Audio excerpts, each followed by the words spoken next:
Microphone. Whoa, here we go. All right. Good morning, everyone.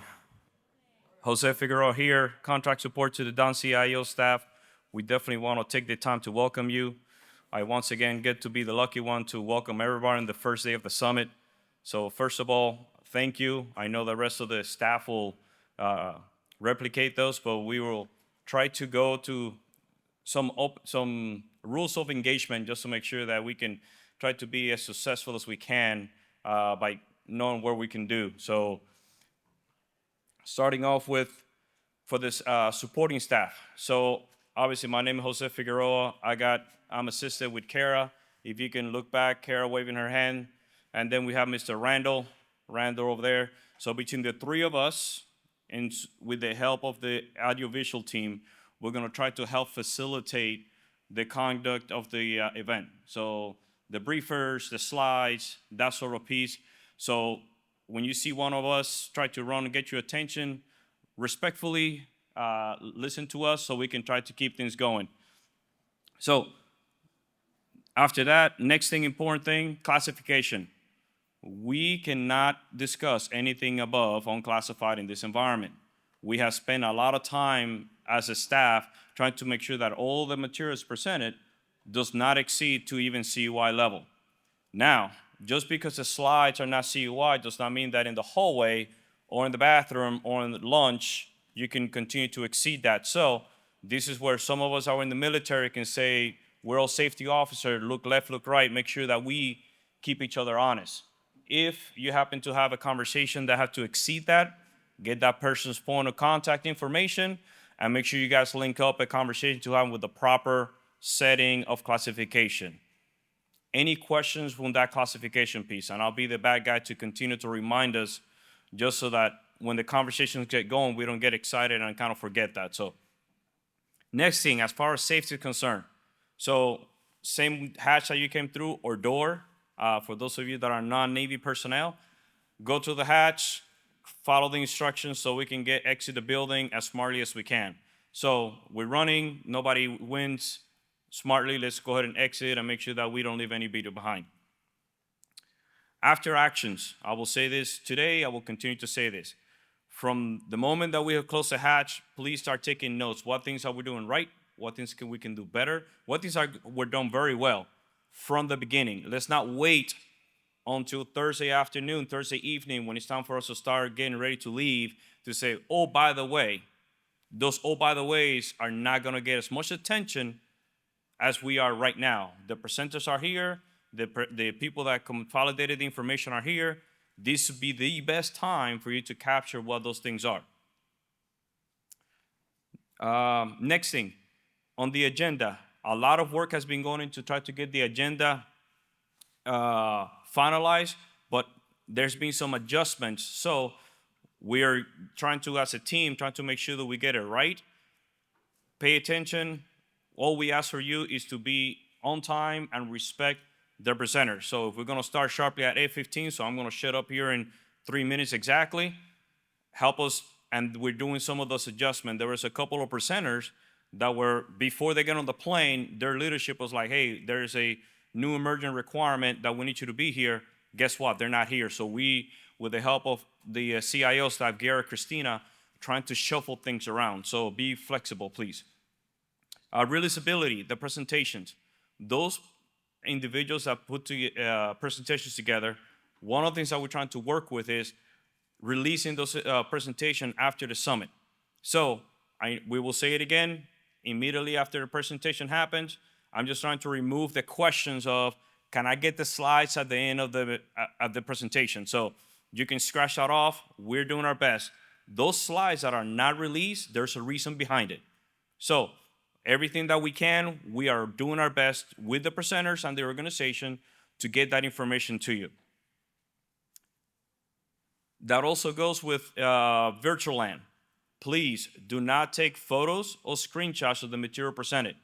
Why? We are doing our work with the presenters to make sure that the information can be released, and it's a little bit of a injustice to us and to our staff that you take those fancy photos or with your screenshot and then say, look what I found.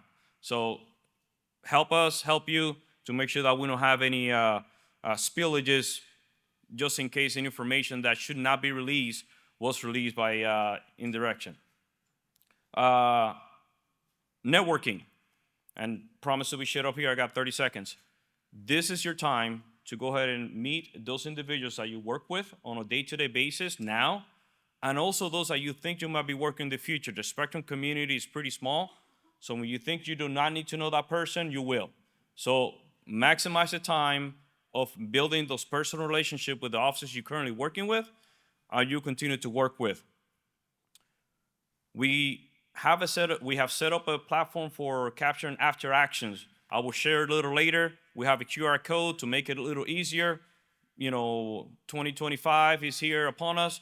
Make it easy for you to go ahead and submit what those things are. But time, briefer presentation will go a long way. And what are you asking for us? So with further ado, Art.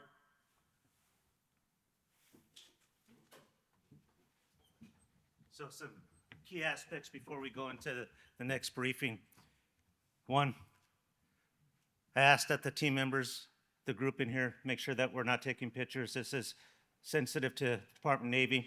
Our intent here is to describe some of the key aspects that we always talk about in most of our senior leadership legislative discussions. Our spectrum requirements are growing, but we have no method to demonstrate them.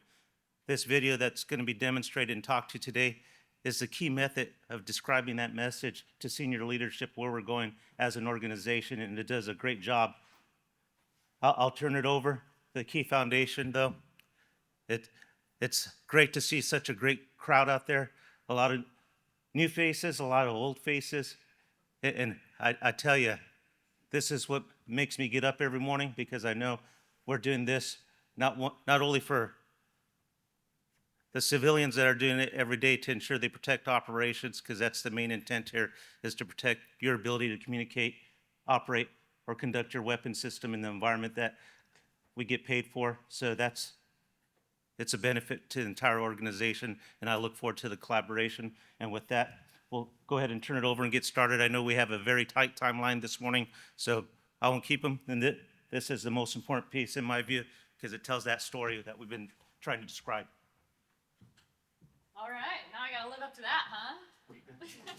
Good morning, everyone. Oh, thank you.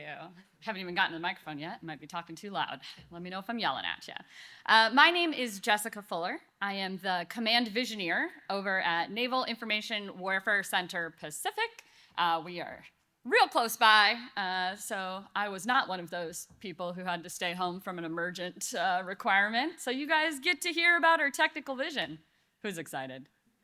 Yay! All right, so haven't always been a Command Visioneer, which is what my title is right now. And yes, it's a real made-up title. But, it's on LinkedIn profile, so it's got to be legit, right?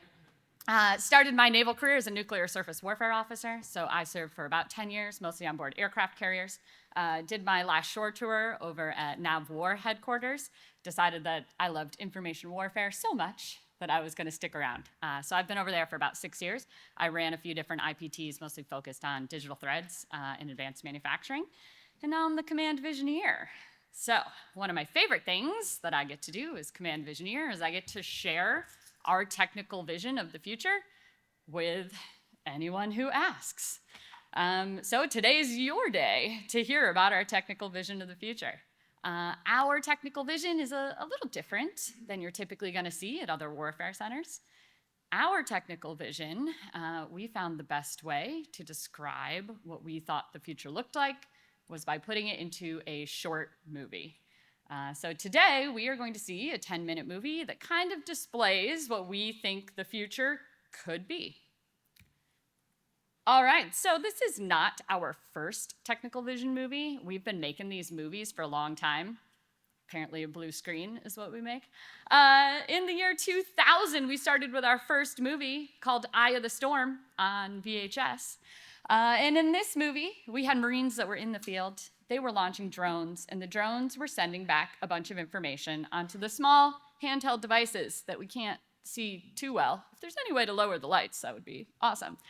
So these small handheld devices here, we were showing these movies in the year 2000, and people would tell us, not a chance, right? There is not a chance that you are going to get that much information on that small of a device, right? Well, here we are, a little over 20 years later. Not only is that normal for us in the DoD, but every single one of us has a significantly more sophisticated device in our pocket than anything we were dreaming up back in the year 2000, right? So one of the things we like to say about these vision movies is that they should be pushing the boundaries of what we think is possible for the future, right? It should be really hard to clearly articulate in a 30-page roadmap how we're going to get to that future, because we might not be thinking far enough out. The last movie we made was called Conflict 2037. Ooh, the lights went down. Does that look a little better? Not yet, maybe a little bit more. So Conflict 2037 we made in 2017. This was a 20-year vision, obviously.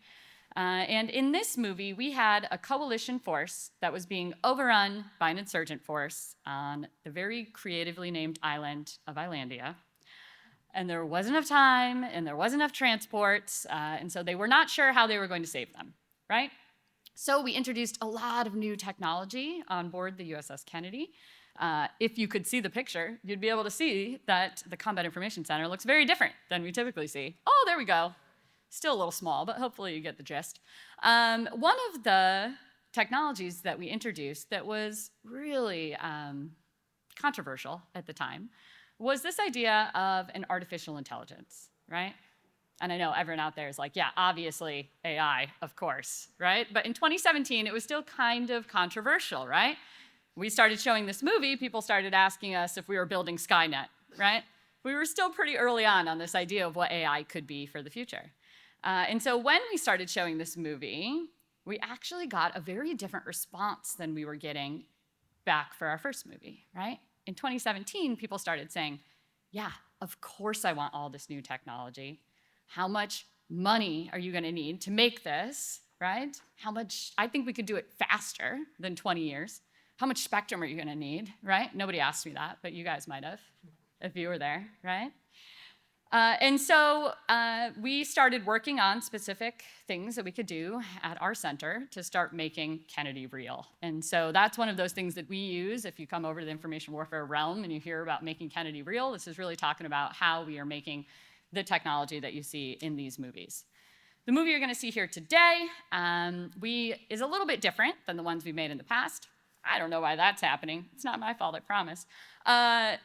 We made it in 2023.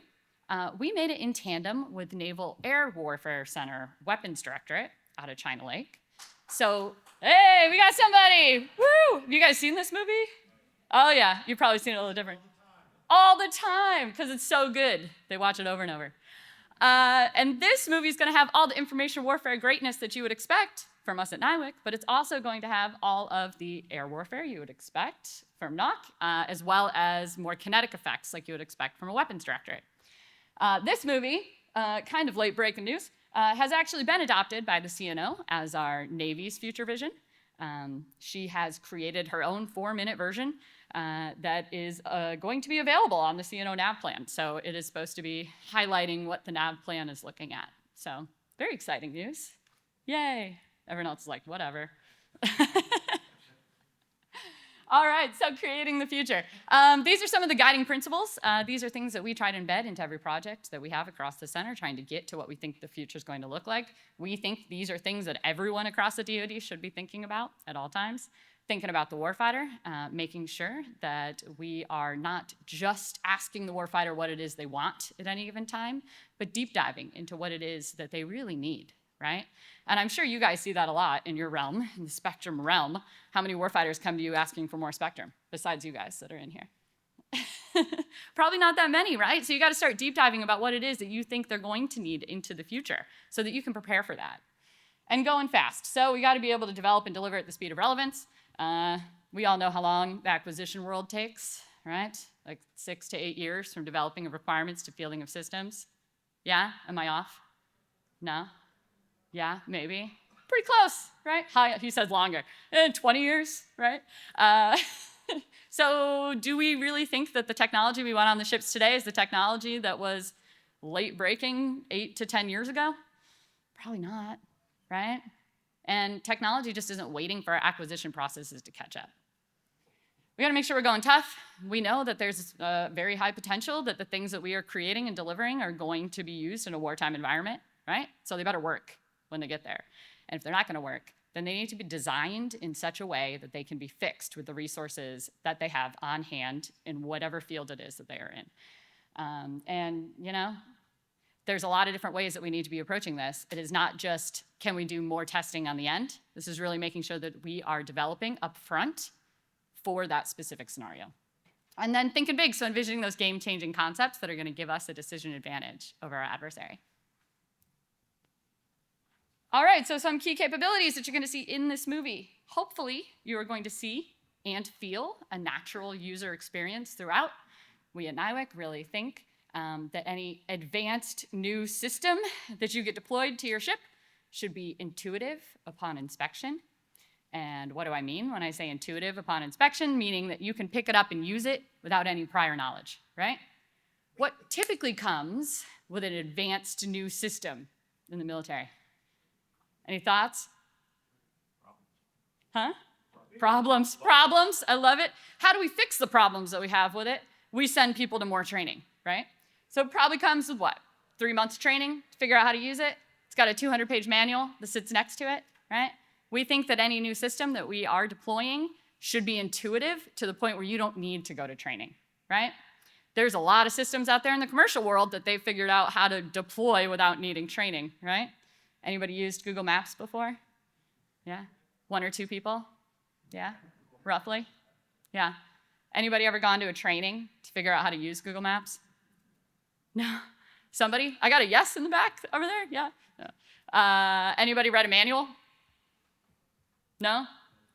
Probably not, right? It's laughable to even think that they might have one. And it's not that it's a really super basic system. I would argue that the system is pretty sophisticated, equal to some of the things that we are fielding today. However, they have spent a lot of upfront time, money, effort on the design of the system because they know that if you don't use it, they go out of business, right?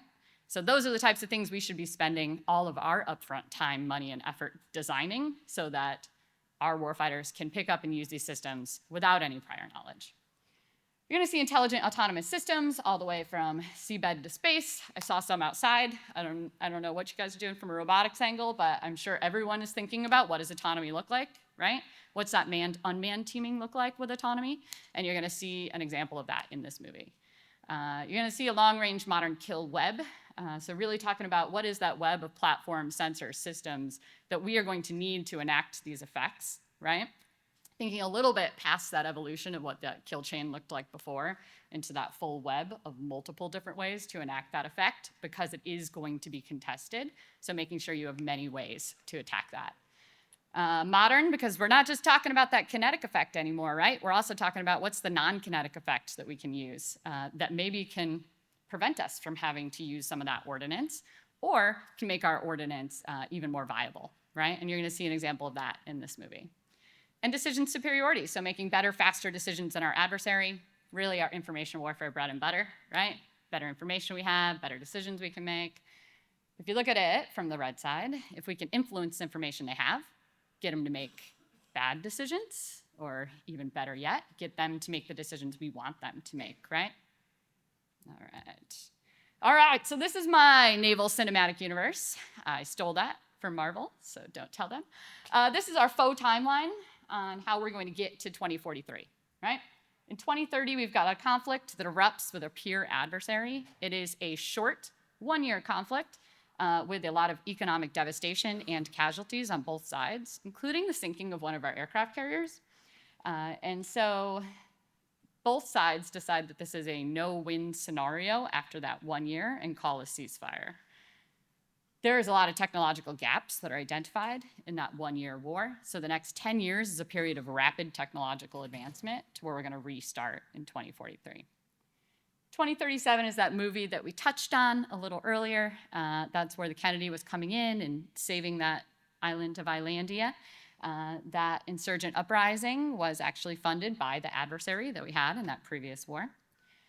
2042, the war is going to reignite with another attack by our adversary, and we are going to be joining the crew on board the USS Kennedy a little under a year later. So you can imagine this is an ongoing war. There have been a number of different battles, and we are just deep diving into one of them. All right, last slide before the movie. I can tell you guys are excited. Yeah, right? Okay, so we are going to be joining, oh, oops, that's weird. We're going to be joining the USS Kennedy. They have intelligence that our adversary is underway with orders to attack and occupy the poor island of Islandia. I feel like I need to, oh, you guys can't hear me if I move though, huh? Poor island of Islandia. So the Kennedy knows they are coming, but they do not know what route they are taking to get there. They could be coming through the northern strait or the southern strait. So the first thing you're going to see the crew try to do is identify the location of the adversary. The second thing you're going to see them do is try to identify a COA, or a course of action, that is able to halt their advance and neutralize the attack power of the enemy. Should I run the movie? Yeah? Oh, okay, great. So for everybody that is online, this movie is still a Distro F, so I cannot show it over Teams, unfortunately. So we are gonna mute you, but we are going to send you a link. I think if you go to the CNO nav plan, are they still on or no? Yes, we're still good? If you go to the CNO nav plan site, on the right side, there is a 4-minute version of this movie. It's not as good because it's 4 minutes, but it will give you an idea of what we're going to watch in this room. So if you go watch that, come back in 10 minutes, and we will have our Q&A period. Sound good? All right, give me a thumbs up when we're muted on there. We're good, okay.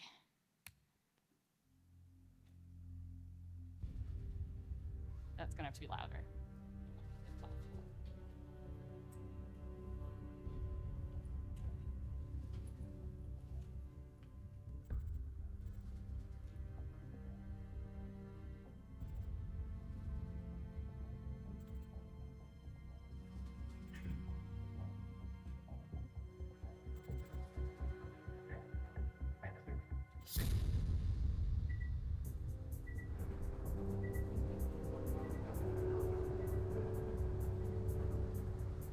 USS John F. Kennedy, destroyed. Tactical assessment indicates COA 6 Delta failed due to inability to locate Red Task Force and failure to penetrate Red defenses.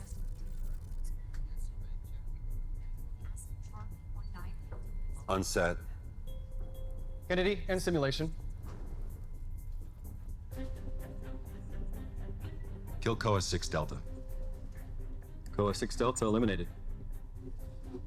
Kennedy, displayed real-world COP, 1,000-mile range.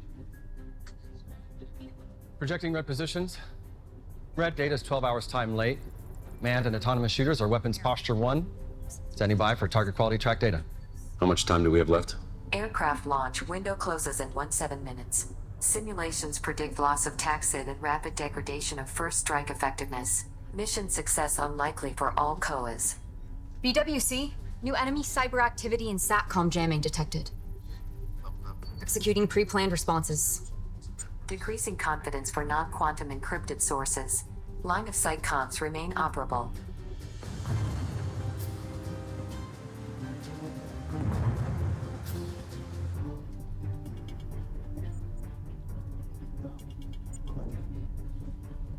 Kennedy's identified a track data fusion anomaly. Acoustic data doesn't correlate for a merchant track in the Northern Strait. Admiral, contact of interest in the Northern Strait. We may have found Red. Recommend recon to the north for potential targeting solution. Very well. But I want no surprises. Direct the Marines to cover the Southern Strait till they find Red or their UAVs fall out of the sky. They can print more.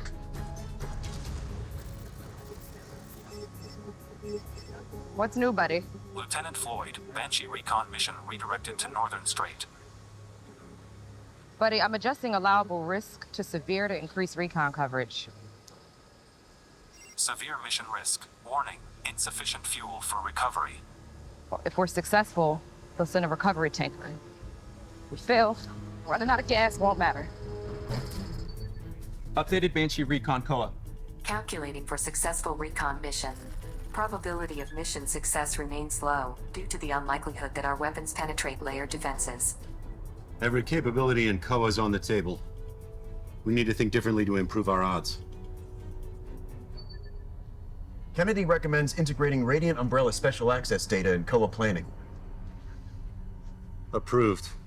Planning subsystem ingesting Radiant Umbrella data.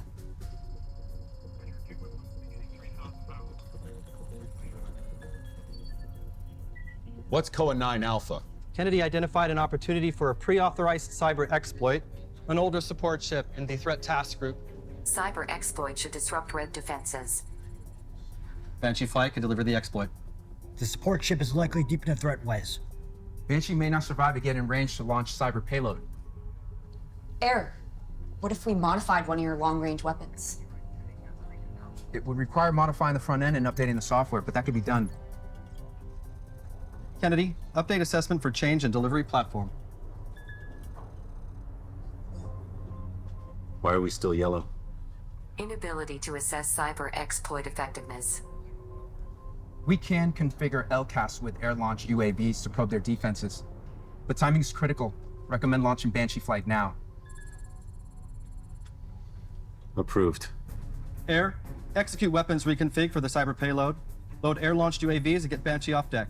Surface, calculate window for simultaneous hypersonic strike time on top. IWO, let me know the moment comms with all firing units are restored.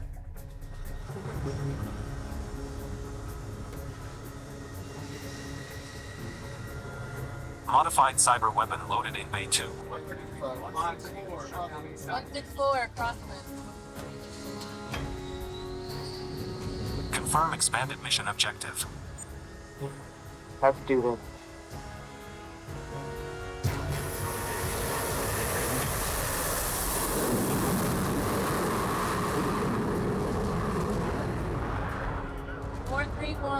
Airborne. Banshee flight en route. Low altitude comms relay has been deployed. Buddy, deploy Banshee 2 through 5 for signal-controlled search. Deploying. Optimizing sensors for signals collection.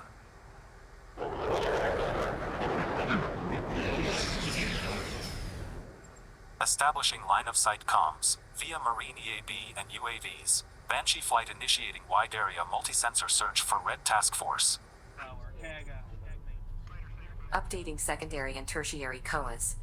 Analyzing 38 contacts of interest. Isolating signals correlating to known Red Task Force units. Banshee 2 identified an RF signal consistent with cyber target. Buddy, let's send in Banshee 2 for a closer look.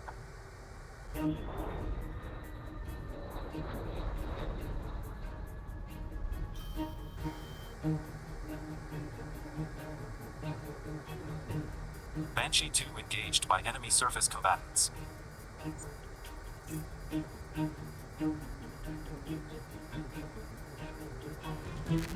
Banshee 2 destroyed. Did we get what we needed? Analyzing and correlating with EAB data. Positive ID and location of cyber target. Plotting launch point for cyber weapon deployment. Launch point plotted. That's inside the red Wes. Buddy, recall Banshee 3 for escort and 4 and 5 for cyber effects assessment.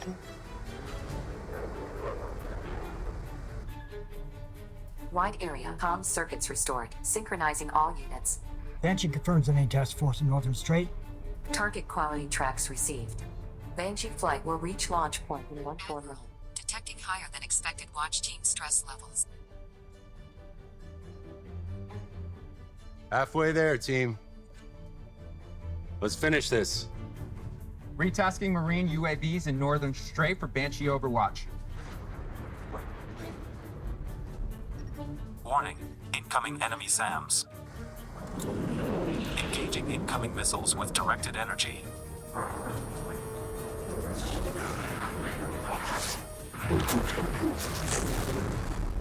Banshee 3 destroyed.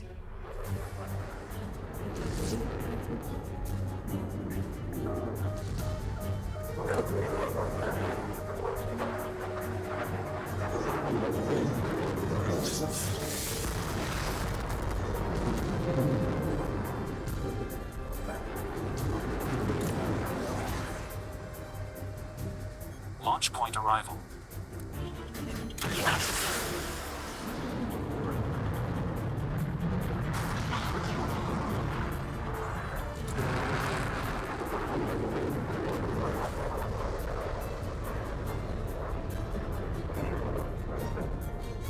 Cyber platform within range of target.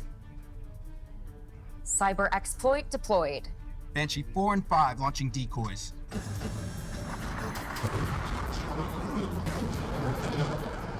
Marine UAV video available. Displaying video feeds. Decoy sortie arriving at the Red Wes. Decoy 1, destroyed. Decoy 2, destroyed. Enemy sensors and weapons are fully operable. Should we move to secondary COA? Wait.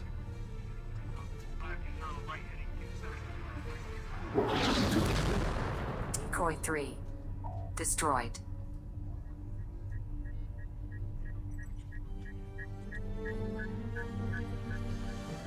Decoy 4, uncontested. Enemy air defense is degraded. We're in.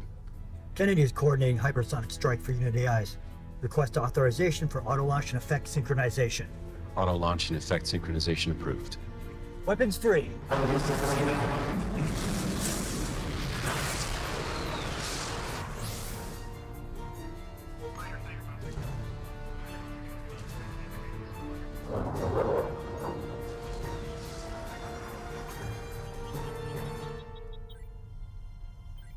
Red Force degraded by 40%. Task Force amphibious capability destroyed. Buddy, transition VA to Banshee 4 and 5. You're headed home. There. Launch the recovery tanker. We have a thirsty F-35 on our way home. NIWC, message fleet headquarters. U.S. civilians are safe. Amphibious assault denied. Enemy task force defeated. Team. Well done. Now back to work. Other battles are coming. Setting air defenses. Plotting egress route for rearm and resupply.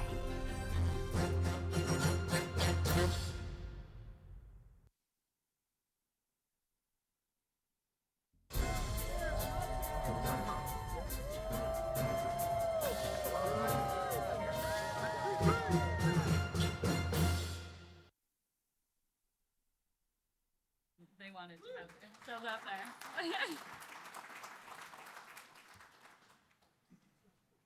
We win again! Yay! Never gets old, right? All right, so we can bring everybody back. Yeah, cool, great. So this is the point in the presentation where I ask for you guys to engage. Tell me what it is that you liked, what you didn't like, what you thought we were way off on, what we were close to, whatever you got. Questions? All right, there we go. We should have Julianne Moore do the voice for the computer. No. Eagle eye. So that's a good thing, right? Yeah. Oh, okay, great. Woo.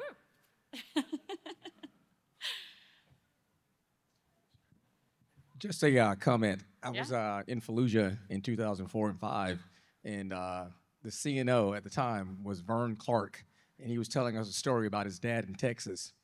And he said he told his dad that the last naval pilot has been born. And in your video, there's a human being. And he explained why.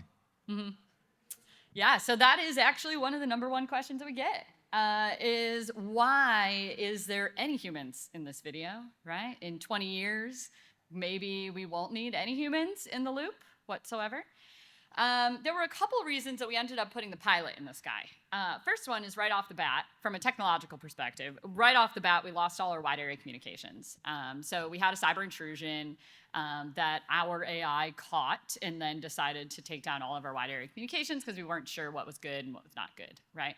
And so when we did that, we were concerned that when we put our unmanned vehicles out there, that we may not have communications with them anymore. And so we weren't certain we'd be able to control them, use any type of command and control over those vehicles after we sent them out. We didn't have a course of action that worked yet when we had launched the pilots and the drones.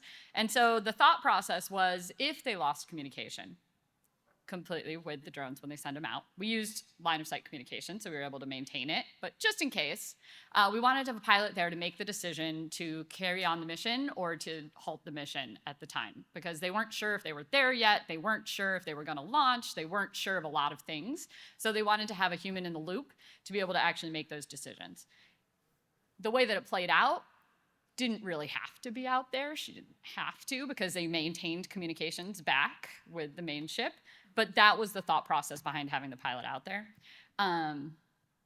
Also, Nock really wanted to have a pilot in the cockpit, and we believed him. What do you think, Nock? Would there be a pilot in the cockpit? Yeah, he said yeah. Well, So he was speaking more to the capabilities of the aircraft itself than versus it taking G's. With the technology. okay. Such a rate, then yes, you probably won't have a person inside. So Yeah. the technology of linking, maintaining a link is going to be very, very important. Very important. Yeah, and I think if we had the certainty that we were able to maintain that, then yeah, a human would be totally irrelevant in that loop. Yeah.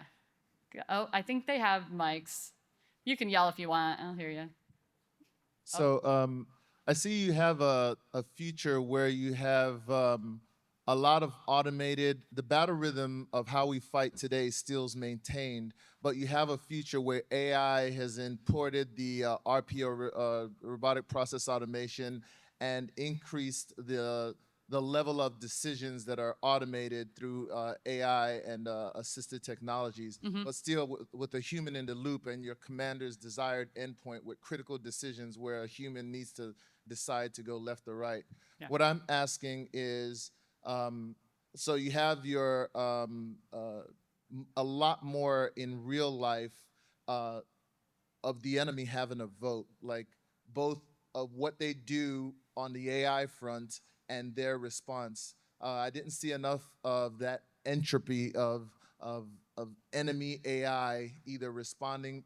Most of the way we predict and do mod sims today, in all of our simulations, the enemy actually does overwhelm our eyes and ears, Yes. and then there's a critical point where you have some sort of egress to respond to. We didn't see enough of those that enemy input there or their vote. Yeah, and that can be yes. And a couple of things we tried to do was to make it seem as though it was something that was always happening, right? So it was something that we already had pre-planned responses that popped up that you could respond to immediately that didn't become a huge casualty when it occurred, right? So part of what we tried to do is make that part of the battle rhythm is the fact that we are always dealing with that. Also in the AI and the way that the AI were coming up with our COAs as they were going through, they were including those types of things into the courses of action as they were making the plan. So I agree, we could do more to show more of what that battle looks like back and forth, but I also think there's something to be said about trying to make it part of our everyday movements, like we're expecting it, and so everything that we are doing throughout creating our process is including it, and it's not necessarily something we have to respond to immediately because it's already been included in all of the planning that we have already been doing. Does that make sense? Yeah, cool, and I think he had one, and then he's got the mic. Great, thank you. Very visionary and really on point for what we're looking at in the future. Speaking of autonomous systems, there was a lot of mention of line of sight communications, and I think what we're trying to do is get beyond line of sight, but yet have sensor-based systems that can report information back, which seems to be the theme of prediction, right? How do you predict what's out there, what's going to attack you, so you can sense and avoid? that seems to be the theme that we're working with, right, from an electronic warfare standpoint. But from an autonomous system standpoint, we're looking at a lot of vision-based autonomy now, which doesn't require a man in the middle. It just goes out, it can navigate on its own, it can sense and avoid. We've developed things like this in phase 2s for NavAir in some construct a couple years ago. And I'm just curious about your thoughts on where you're taking that in the next video, and if you're looking at that at all in real life at this time. So the answer is yes for both.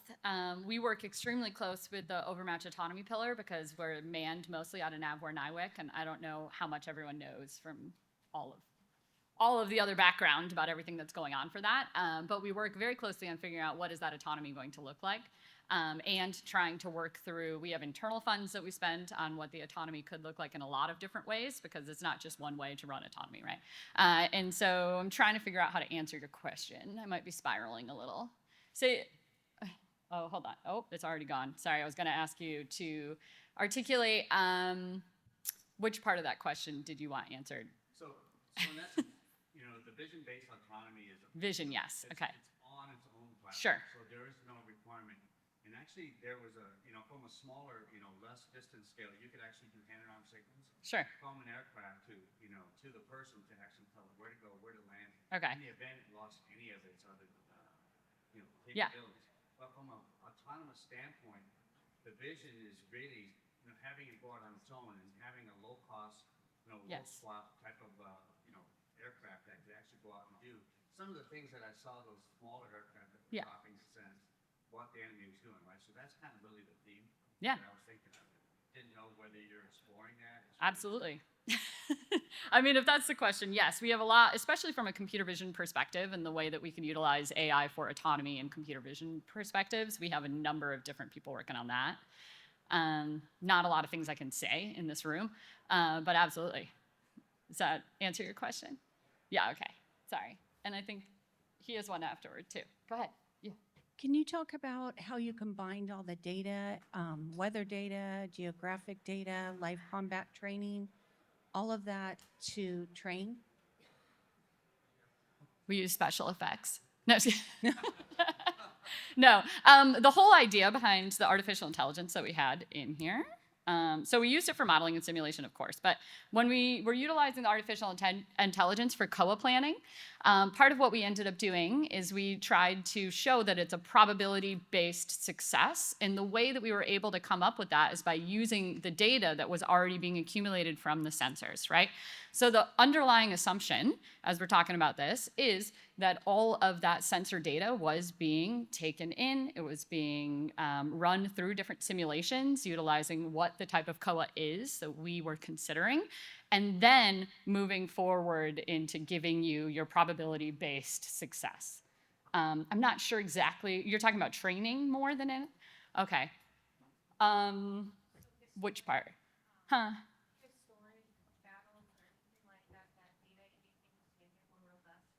Yeah, of course. And I would say that as we're talking about how we're going to train our artificial intelligence, it is not a one answer, right? There is not going to be, we're going to get all of the data that we can utilize to train artificial intelligence to be the best. It's going to depend on specifically the mission set that we're utilizing it for, right? It's going to be specifically what we're, like if we're training for autonomy, the autonomous vehicle that we are training is not going to be the same thing that we are training for our COA mission planning, right? And so there's going to be a really rigorous standard of how we train the specific AI, because there's always that potential of being trained maliciously, right? For example, if we were training our AI on COA planning and we said, hey, every ship that we have that's a adversary's ship, right? We've trained it on all of our adversary's ships. And we said, hey, if you see this ship, then that's going to be a specific response output, right? A prompt from your AI. But if the ship has a smiley face painted on the side of it, then it's not an adversary and we're not worried about it, right? Some of these things that you can do from a training perspective can have ramifications. And so when we talk about what the training is going to look like, it is not the same for all of it, and you don't ingest everything, right? Does that? It's a very hard and complicated question, and so I can take it offline with you with my AI SSTM if you wanted, but it's not a one answer solution. Does that make sense? Okay, great. Oh, yeah, go Hey, ahead. good morning. Chief Warrant Officer Hawk, Marine Forces Pacific. I'm going to ask you the warfighter question. Oh, great. I know how you kind of depicted, like, all right, cool, 2030, we're going to get punched in the face, there's going to be a ceasefire and all that stuff, and we have this vision for the future.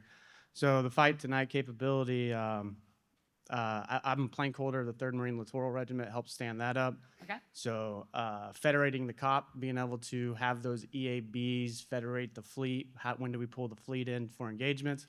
I'll keep it on class, but Please do. the Navy right now, they want to fight from the VSC. That does not include the Marine Corps, so that's a complex problem. So how do you have a joint fight in the Pacific if the very secure enclave is Navy-centric only? Which I did see it on there as all line of sight, but beyond line of sight, yeah. So 2030 initiative for what the Marine Corps plans off of and other dates of that sort. Is there plans to update ships of that sort? We did a tour of the Kennedy yesterday, and I can see why we're not interoperable. They had radios that went away before I even came in the Marine Corps. Yeah. So, it was a great tour, great post, but like if afterwards, if we can talk at, maybe set up follow-on meetings, but like Yeah. what is the plan to where we can federate J-series messages from our EABs to be able to show you the COP on the ground, and or use unique weapon systems that the Marine Corps has to bring the fleet in and engage the fleet. So it's a complex problem. I know 2043, it's a pipe dream, but what can we do at the near fight? So I don't know if you can answer those questions, but I would love to have follow-on engagements. Yeah, no, I would love to have a follow-on engagement as well. We also, at NIWC, we've got a lead, a senior technical advisor that works directly with 1MEF, who just gave us a brief a couple days ago about what the VSE looks like and how we're going to be able to engage in connecting that with some of the work that we're doing from a fight from the mock perspective, right? And so we are working on some internal funds that are actually working on what we could do for the VSE into the future and do your force design 2030 for what you want to do with, I'm not real sure. I don't think I can say a lot in this realm, but I'd love to talk to you about it more. We'll just set up something. Sound good? Perfect. Okay, great. I think I got 5 more minutes. Does anybody have any more questions about what the future is going to look like? Or tell me how terrible my movie is? Yeah, what do you got? Hey, good morning. Good morning. I can hear you. Ground electronic warfare officer by trade. Actually, a little bit of a part of DocWD over there, the X30 and Point Review. All right. Long story short, I thought it was a nice video, even though we're talking about Thanks. putting me out of the job a little bit. That's okay. Huge fan of, winning the fight. What I noticed was in the video, everything was working. I don't know about but a lot of the Yeah, and? probably not true. So I was wondering if you're looking at how to facilitate or at least depict how to do op checks, fence checks, whatever style you want to use, or how to rapidly fix things in the field. Yeah, I don't know that it would have made a great movie if everything was broken. Yeah, so the point of the movie really is to talk a little bit about what that ideal looks like for the future, but you're right. There is no ideal, right? And I'm a nuke, right? So I know what things look like when they're broken. Trust me, they're always broken. And so I think that part of what we were trying to do is really highlight the ideal, which I think we did. The part that we want to do into the future that we're talking to other warfare centers about is like looking, oh, I gotta stay near the mic, sorry. Looking towards other avenues of the story that we can tell. And so one of the avenues we wanna look at is like, hey, what's the damage control look like when we're dealing with like an adversary hit, right? And so that would be an example of where we can kind of talk a little bit about how are we fixing things as they break. We wanna try to get into creating, we talked earlier about the go tough mentality of being able to create designs that are modular in nature, so when something breaks, you don't have to send a SME out to fix it, right? You can just fix that specific piece because you have it on hand. And so I think being able to highlight some of that in future movies is what we're aiming for, especially from like some of the other warfare center perspectives. So I know that didn't really answer your question. We are doing a lot from a predictive maintenance perspective. We do work on all of those things because we identify that those are going to be important in the fight, right? Even all the way over to contested logistics, which is part of what we're looking at from a strategic perspective that isn't quite as, I want to say the word sexy, but it's probably the wrong thing to say, as some of the things that we put into this movie, right? And so I think for follow-on movies, our goal is to start looking at some of those other pieces instead of just pushing the technology further. We want to look at the other aspects that we haven't focused on yet. Does that kind of answer your question? Okay, great. I'm getting my shoe off the stage, I think. Uh-oh. Here he comes. You got one. Is it really fast? We only got 2 minutes. Sorry, sir. Great. When we show this video, we show it to it's a mandatory for our new hires. Yeah. And our new hires that are coming in from college, when they look at the video, what they're trying to understand is the capabilities of the boxes that portray in the movie. To them, it's doable. The conversations they have is that they see a house in the future in a couple of years where you walk in the house and you just talk to it and it does everything for you, right? So a lot of the young folks coming in that are talking about AI and some of the coursework we're doing with them and trying to get to the different payloads, the EA is critical in the NIWC partnership. We tell our young folks that we're not alone in the fight. They're not going to be able to get a lot of these capabilities with the partnerships with our contractors and NIWC on the ship side and how we work with the air and the ships and get all this coordinated. They're excited. The video is used more as a vision of what it could look like. A lot of you have talked about the autonomy and all the things, and I think you're doing a great job answering because I'm sitting back going, oh, that's a good question. I've heard them all. Right. So really what we're after is we know that's a vision, and then we ask them, how do we work backwards from that and figure out, because on the ship side, Stanky Jay, you're right. All this stuff doesn't sometimes all work together. So just wanted to share that in partnership with you from a NOC-WD Nav Air side. Over. Thank you. And one last plug. CNO has made her own version, 4-minute movie. So please feel free to take a look at that. It is on the NavPlan splash page. So go to CNO NavPlan. Video is right there if you want to look at it again.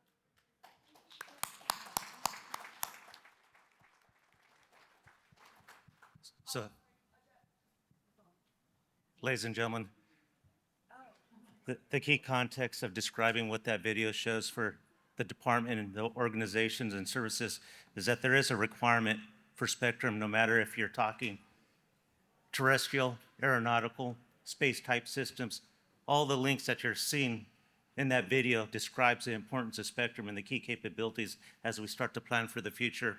And I know the key context is we're going to do more with less, but the foundation and the reality is we need more bandwidth to achieve the goals that we're describing with the bandwidth that we're currently utilizing, and reducing our bandwidth doesn't allow us to build that maneuverability that we need for our spectrum. And with that, one of the key aspects of what I've heard over the last 20 years that the spectrum folks have been doing a lot of talking to ourselves. And the only method that we improve those processes is ensure that we have senior leadership. So, sir, I appreciate the opportunity for you to take the time out of your day. This is the one thing that we're trying to change within the spectrum community, because we know to change the future and ensure that spectrum is highlighted as a priority, we need the senior leadership engaging at all levels. And this is where we like to start changing that aspect of us talking to ourselves. And we have the team here, and I know that it takes the Department of Navy and Marine Corps team to make that occur. So with that, some opening comments from the Marine Corps and the Navy, just because we know that in order for us to engage, it's going to take the whole team working holistically to get there together.